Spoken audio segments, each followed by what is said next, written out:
Itt van, nem igaz, Nico? Erről a helyről érzem a legjobban a gólszagát.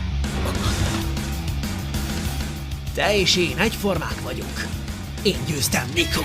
Az utolsó pillanatban passzoltál, ami azt jelenti, hogy nem vagy csatárnak való.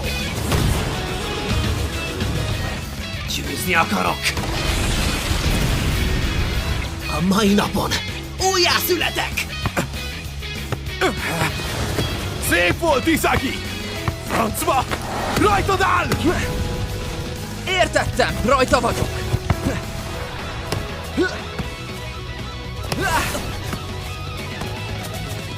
A többit rád bízom! Egy kicsit alacsony, de elérem! Oh! Nem oda céloztam! Hanem a 11-eshez! Gyerünk!